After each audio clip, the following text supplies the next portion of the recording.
संप्रयोगः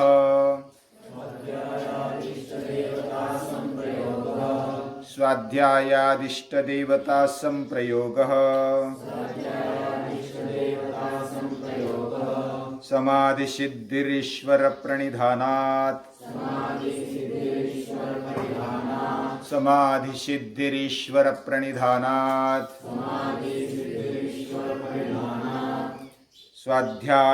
स्वाध्यायादिष्टदेवता संप्रयोगः स्वाध्यायादिष्टदेवता संप्रयोगः समाधिसिद्धिरीश्वर प्रणिधानात् समाधिसिद्धिरीश्वर प्रणिधानात्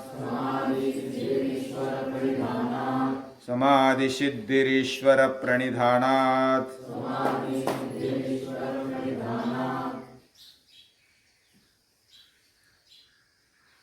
यम और नियम का फल बताते हैं महर्षि पतंजलि। बहुत सारे दुनिया में ऐसे लोग हैं जो फायदे के बिना कोई भी कर्म नहीं करते, यानी हर कोई कर्म स्वार्थ से युक्त होता है और फल की अपेक्षा रखते हुए कर्म करते हैं। बहुत सारे ऐसे लोग हैं और बिना फायदे की, बिना स्वार्थ की अगर कोई सातत्यपूर्ण काम करता है तो उसी को ही साधना बोली जाती है। वैसे हमें ये मिलेगा इसलिए हम ये करेंगे, वो मिलेगा इसलिए वो करेंगे, ऐसे कुछ फायदे या तो अलग अलग स्वार्थ हेतु रखते हुए जो भी कर्म करते हैं उनके जीवन में कभी साधना नहीं हो सकती। और साधना अगर करनी है तो निस्वार्थ भाव से फायदे के बिना कुछ ध्येय लेकर कर्म करना होता है और उसमें व्रत लेकर किया जाना चाहिए, ऐसे महर्षि पतंजलि कहते हैं। इसलिए साधन पाद का एक विशेष महत्व है।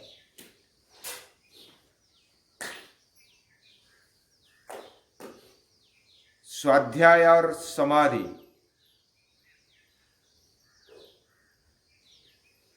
ये एक दूसरे से जुड़े हैं। भगवान से मिल जाना ये समाधि है।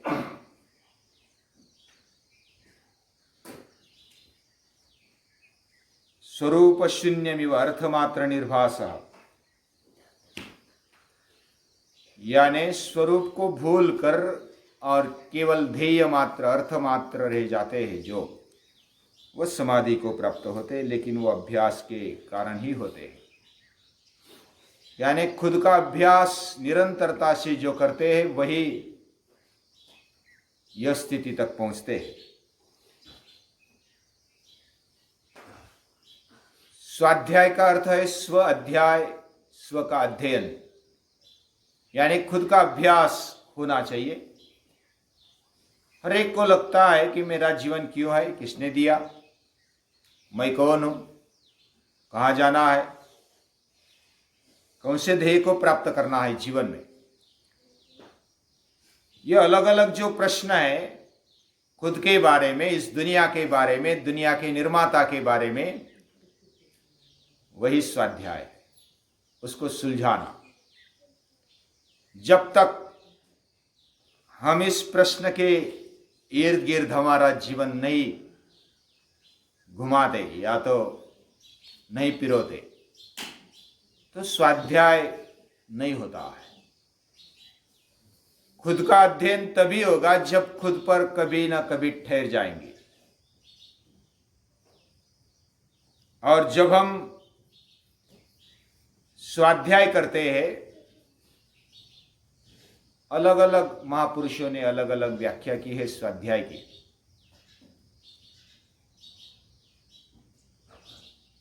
बहुत सारे महापुरुष ऐसा बोलते हैं कि कोई मंत्र जाप करना चाहिए, कोई ध्यान धारणा करनी चाहिए, तो वो स्वाध्याय हो गया। और उसमें भी स्व का अध्ययन ये अपेक्षित है। लेकिन इस अर्थ में हमें खुलकर पता नहीं चलता है कि स्वाध्याय मतलब क्या करना। लेकिन पूजनीय दादाजी बहुत ही सरलता से कहते हैं, स्वाध्याय यानी सेल्फ स्टडी, खुद का अभ्यास। खुद के अभ्यास में मैं कौन हूं, मेरा इस सृष्टि में क्या लेना देना है, सृष्टि क्या है, और सृष्टि निर्माता इन जीव जगत और जगदीश के बारे में जानना, उसको समझना और तद्रूप होने तक, यानी भक्ति जब तक नहीं होती तब तक स्वाध्याय चलता है। भक्ति होने पर भी, भक्ति चलने पर भी स्वाध्याय चलता है। यह हमारे जीवन की निरंतर प्रक्रिया है, स्वाध्याय। एक शब्द को भी अगर अच्छी तरह से समझेंगे, जानेंगे, तो हमारी सभी कामनाएं पूर्ण हो जाती है। एक शब्द सम्यक ज्ञाता सम्यक अधीतः स्वर्गे लोके कामधुक् भवति। एक ही शब्द अगर सही जाना जाए, सही पहचाना जाए, उसका अध्ययन किया जाए, तो हमारे लिए सब कुछ प्राप्त होता है। स्वर्गलोक भी प्राप्त हो सकता है। जो एक शब्द में ताकत होती है। वैसे अलग अलग महापुरुषों ने एक एक शब्द उठाया और उसके पीछे पूरा जीवन लगा दिया। जैसे पूजनीय दादाजी ने स्वाध्याय शब्द उठाया और पूरा जीवन उसमें लगा दिया। अलग अलग लोगों को, लाखों लोगों को ये स्वाध्याय के पीछे लगा दिया। वैसे स्वामी रामदेव जी योग के पीछे लग गए और पूरे शब्द को अपने जीवन में डाला और पूरी दुनिया में वो ले जा रहे हैं। वैसे अलग अलग महापुरुष है। बुद्ध भगवान को देखेंगे तो करुणा है, गांधी जी को देखेंगे तो अहिंसा याद आती है। अलग अलग शब्दों को अपने जीवन में लेकर उसको समझा, जाना और उस पर ही पूरा जीवन नौछावर कर दिया। एक शब्द पर इतना अभ्यास हो सकता है, तो एक शब्द में इतनी ताकत है। महो अर्ण सरस्वती, ये एक एक शब्द समंदर जैसा होता है। समंदर में गहराई होती है, समंदर में बहुत ही गंभीरता होती है। समंदर बहुत बड़ा माना जाता है, वो अथांग है। वैसा शब्द भी ये भगवान का रूप माना जाता है। शब्द ब्रह्म उसको बोलते हैं, नाद ब्रह्म। अलग अलग शब्द आए, लेकिन जो स्वाध्याय शब्द है, स्वाध्याय से यानी खुद के अभ्यास से इष्ट देवता संप्रयोग, संप्रयोग यानी साक्षात्कार। तो मंत्र का जप करने से, जो कोई महापुरुष कहते हैं मंत्र का जप, सातत्यपूर्ण जप और किसी एक शब्द का अध्ययन करने से, स्वाध्ययन करने से इष्ट देवता का साक्षात्कार हो जाता है। अभी कोई कोई ऐसा बोलते हैं कि वो सपने में आकर साक्षात्कार कर देते, कोई ऐसा बोलते हैं कि जगते ही यानी जीते जागते कोई ऐसी आत्मा आ जाती है कि जो हमें सलाह दे देती है, जो दिव्य आत्मा होती है वो सलाह दे देती है। कोई ऐसा बोलते हैं कि ध्यान में साक्षात्कार हो जाता है। शिवाजी महाराज वो जब ऐसा कोई संकट आता था तो भवानी माता की नजदीक बैठ जाते थे और बैठने के बाद भवानी माता जो भी बोलती थी वो करते थे। भवानी माता का आदेश है, भवानी माता की ऐसी इच्छा है कि ऐसा हो जाए,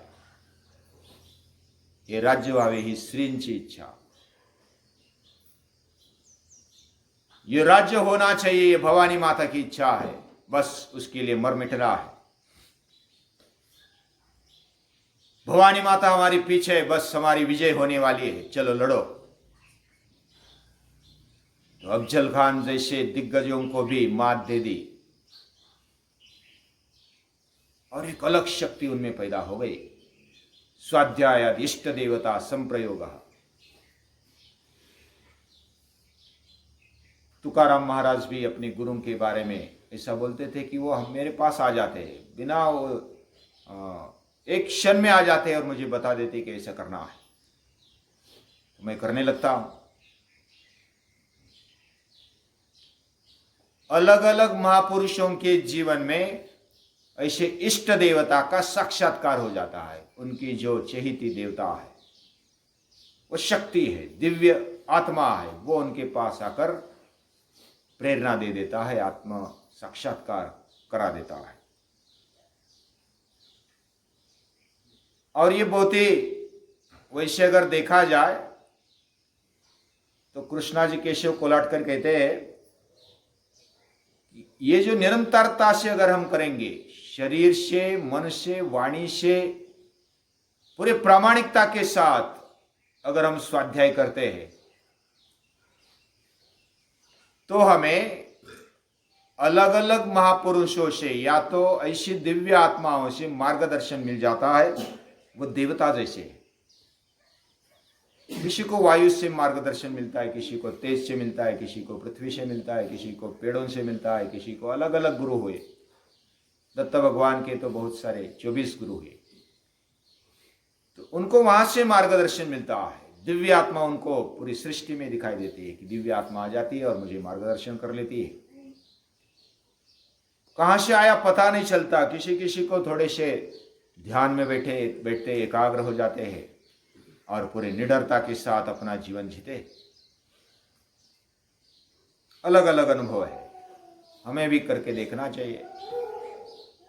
अभी किसको कहां से प्रेरणा मिलेगी पता नहीं, लेकिन करने से मिलता है, ये गीता भी कहती है। कोई भी कर्म अगर हम सातत्यपूर्ण करते हैं, बड़े लगन से करते हैं, तो उसका परिणाम मिलता ही मिलता है।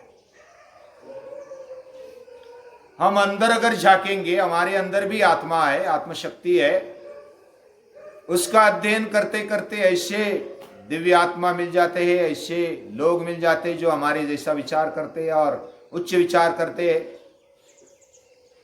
वो ढूंढकर आते हैं, या तो संपर्क में रहते हैं, या तो उसको टेलीपैथी भी कहते हैं। इधर से हमने विचार किया, दूसरा भी विचार करता है और वही विचार हो जाता है।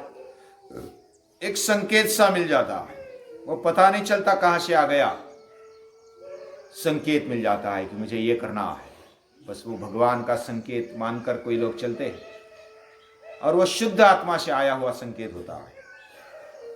वही दिव्य, हमारे अंदर भी दैवी गुण है। स्वामी विवेकानंद बोलते हैं हमारे अंदर ही दैवी आत्मा है। Everyone is potentially divine. हम सब दैवी है, दैवी आत्मा हमारे अंदर रहती है, भगवान का अंश रहता है और उससे प्रेरणा पालो। तो वही दिव्य आत्मा खुद ही हमारी प्रेरणा, हम खुद बन जाते हैं। उद्धरेदात्मनात्मानम। और स्वाध्याय शब्द, एक शब्द इतना कुछ कर सकता है। अभी स्वाध्याय के बारे में पूजनीय दादाजी ने पूरा जीवन बिता दिया, फिर भी वो बोलते हैं कि मैं स्वाध्यायी हूं, स्वाध्याय कर रहा हूं, अभी भी मरते दम तक वो स्वाध्याय करते रहे। और जो पहले दिन वाला और जो 70-80 साल वाला भी स्वाध्यायी होता है, वो अभ्यास करता है। कृति भक्ति और अंतर्भक्ति, यानी दोनों, अंतर्भक्ति और बहिर्भक्ति, कृति भक्ति और भाव भक्ति, ऐसा दोनों चलना चाहिए, तब पूरा स्वाध्याय होता है। स्वाध्याय में अलग अलग बातें हैं, जब कभी विषय होगा तब लेंगे, लेकिन अभी आज स्वाध्याय से, खुद के अध्ययन से इष्ट देवता का साक्षात्कार हो जाता है। और विश्वास रखना चाहिए, क्योंकि बिना किए हम विश्वास को त्याग देते हैं कि ये कैसे होगा, ये कैसे संभव है, करके देखो। अगर पूरा प्रामाणिकता के साथ प्रयत्न किया और बाद में नहीं हुआ, फिर बोलना चाहिए। और ईश्वर प्रणिधान से जब हम स्वाध्याय करते हैं तो भगवान के तरफ की चाह, उसके प्रति भक्ति बढ़ जाती है, और वो ईश्वर प्रणिधान है। ईश्वर प्रणिधान से समाधि की सिद्धि हो जाती है। ईश्वर प्रणिधान जिसको जीवन में आ गया, ईश्वर भक्ति आ गई, समाधि का अर्थ वैसे उसकी स्मृति परिशुद्ध हो गई, अर्थ मात्र वो रह गया और स्वरूप शून्य हो गया, उसको समाधि बोलते हैं। यानी जिस ध्येय को हमने सामने रखा वो पहले मूर्ति रूप है, शब्द रूप है, उसका ध्यान करते करते वो सिर्फ ध्येय रूप रह जाता है, अर्थ रूप रह जाता है, अर्थ मात्र निर्भाषा, और स्वरूप शून्यमिव, वह स्वरूप की शून्यता को प्राप्त कर लेता है, उसका खुद का रूप भूल जाता है, और स्मृति परिशुद्ध हो जाती है।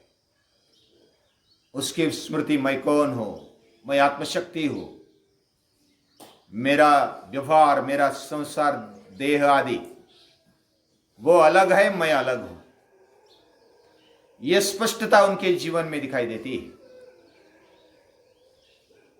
और जब वो ऐसी अवस्था में रहते हैं, यानी कि मैं, जैसे नींद में हम भूल जाते हैं मैं कौन हूं, मेरा नाम क्या है, मेरे कौन है, ये सब हम भूल जाते हैं, वैसे ही जागृत अवस्था में खुद को भूल जाना, ये जब बात होती है, हम ध्येय मात्र रह जाते हैं, तब वो आत्म साक्षात्कार की स्थिति ईश्वर प्रणिधान में आ जाती है। यानी भुजनी दादाजी बोलते हैं, मूर्ति का ध्यान करते करते मूर्ति हट जाती है और खुद मूर्ति रूप बन जाते हैं। वो मूर्ति हट जाती है और मन उसका पूरा आकार ले लेता है।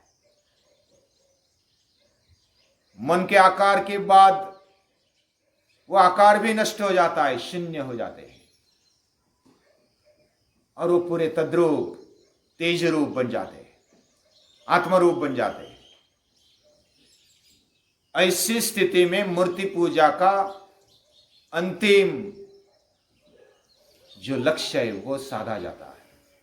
मूर्ति पूजा ये बैटरी जैसी है, साधक को पहले से जैसे बैटरी प्रकाश देती है, चलने वाले को अंधेरे में वो ज़्यादा नहीं देती, 10-20 फुट 50 फुट, लेकिन जैसे आगे चलते वैसा प्रकाश मिलते जाता है, मार्ग मिलते जाता है, मार्गदर्शन होता है, और वो आगे चलते चलते जहां तक पहुंचना चाहिए वहां तक पहुंच जाता है, मन बुद्धि को विराम मिलता है और आत्मरूप बन जाते हैं। वही आत्म साक्षात्कार की स्थिति, उसमें ठहरना ये आत्म साक्षात्कार की स्थिति है, वही समाधि सिद्धि है। और जब समाधि में नहीं होते ऐसे लोग, वे जब व्यवहार करते हैं तो सभी में भगवत तत्व है, वो आत्म तत्व है, यही समझकर वो व्यवहार करते हैं। उनके जीवन में फिर यम नियम को जानबूझकर पालने की आवश्यकता नहीं होती।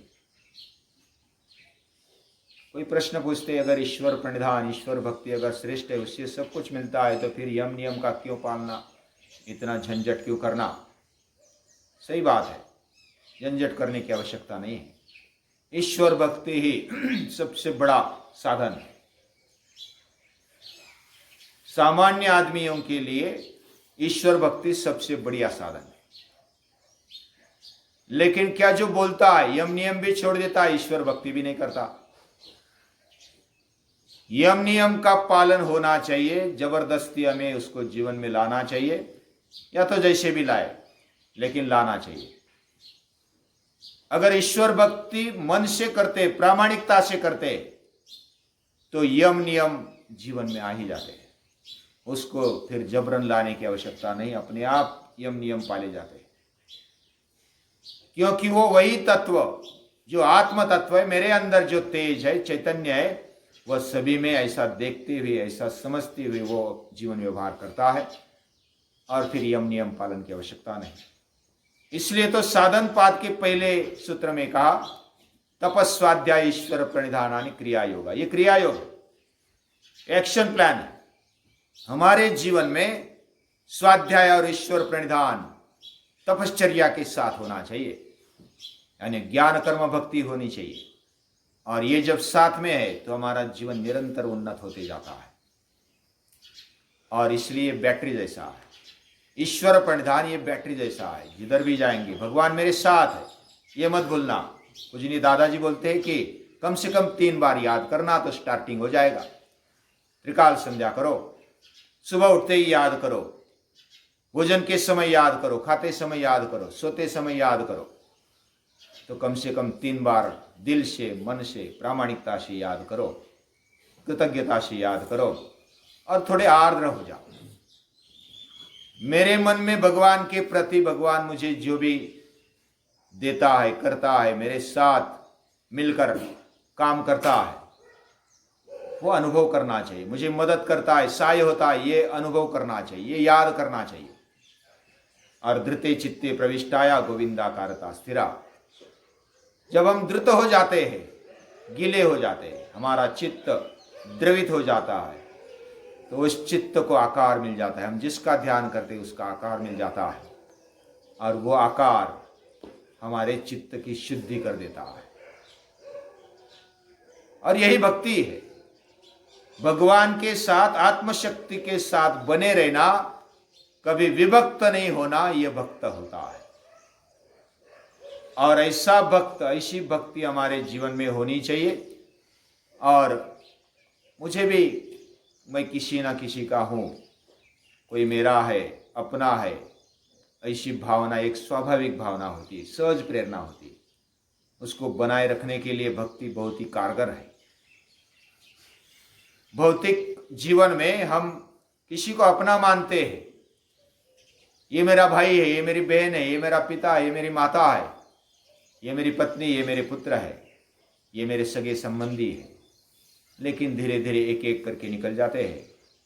मेरा भी कोई भरोसा नहीं होता, तो अपना कौन, ये प्रश्न फिर उठने लगता है। अपला तो देव करुणी घ्यावा, तुकाराम महाराज बोलते हैं, अपना तो देव करुणी घ्यावा। देव अपना करना चाहिए, बाकी सब कुछ अपने हो जाते हैं। तो ये ईश्वर प्रणिधान है, भगवान को अपना करो। ये चिदान देगा देवा तुझा विस्मरण भावा। तेरा विस्मरण नहीं होना चाहिए। ऐसे अगर हमारे मन में, दिल में है भाव, तो हम ईश्वर भक्ति करते हैं, और उसका परिणाम है समाधि सिद्धि, समाधि की सिद्धि मिल जाती है। अभी यहाँ तक हमने यम और नियम देखे। कल से हम जैसे महर्षि पतंजलि आगे बढ़ते हैं, आसन, प्राणायाम, फिर अष्टांग में एक एक क्या है आगे, वो भी देखेंगे।